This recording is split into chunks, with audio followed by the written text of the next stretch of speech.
Sempre lembrando que as etapas para a resolução de problemas de imperfeições nos sólidos cristalinos são as seguintes. Primeiro, coletar os dados do enunciado da figura e depois a aplicação dos cálculos de forma direta. Bom, vamos à primeira etapa então, que seria coletar os dados do enunciado da figura. Vamos ler o enunciado então. Calcule a composição em peso de uma liga que contém 218 kg de titânio.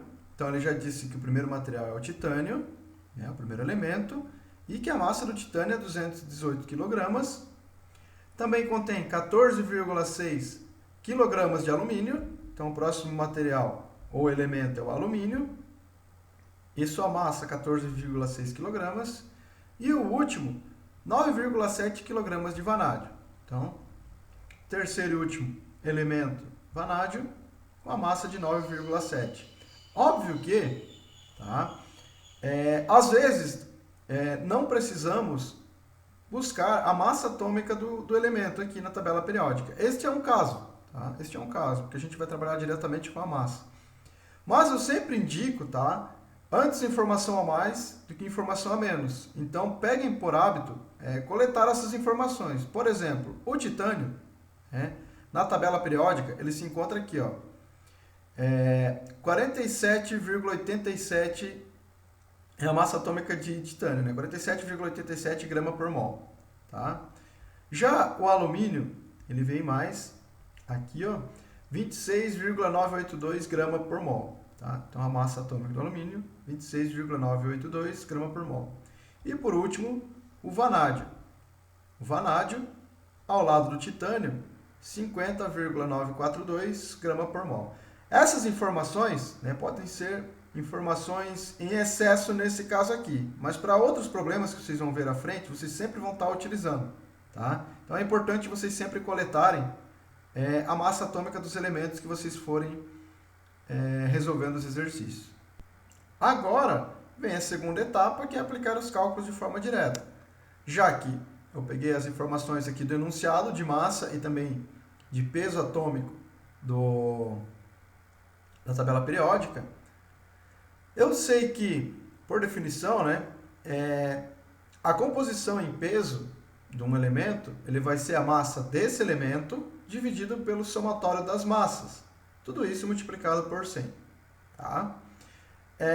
Indiferente o número de massas que eu tenho aqui, Por isso que tem aqui até na massa N. Pode ter 500 massas diferentes aqui. 500 elementos diferentes. Óbvio que não tem tudo isso, mas só para delimitar que não importa a quantidade. Nesse caso aqui foi só 3. Específico foi só 3. Então vamos à primeira. Então isso significa que a composição em peso do titânio, eu sempre vou colocar a massa do titânio aqui em cima, da fração, e depois eu somo todas as outras embaixo. O resultado disso eu multiplico por 100. Substituo os valores, a massa do titânio está em cima, as demais massas estão embaixo. E aqui não precisa se preocupar em converter de grama para quilograma, de libra para... Pode deixar a forma que está, porque todas as...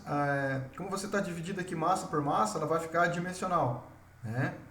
Então, pode manter as unidades desde que estejam todas no mesmo padrão. Ou tudo quilograma, ou tudo grama, ou tudo libra. Então, não se preocupe nesse momento aqui em fazer conversão, apenas que todas estejam com as mesmas unidades. Então, resolva essa equação aqui. Tem a composição em peso para o titânio de 89,971% em peso. Então, tá vendo como eu não usei o peso atômico? Por isso que eu disse, eu acabei aqui coletando informações a mais. Vocês vão ver que vários dos problemas vocês precisam disso. Esse é um caso específico que não. Mas antes ter a mais aqui do que a menos.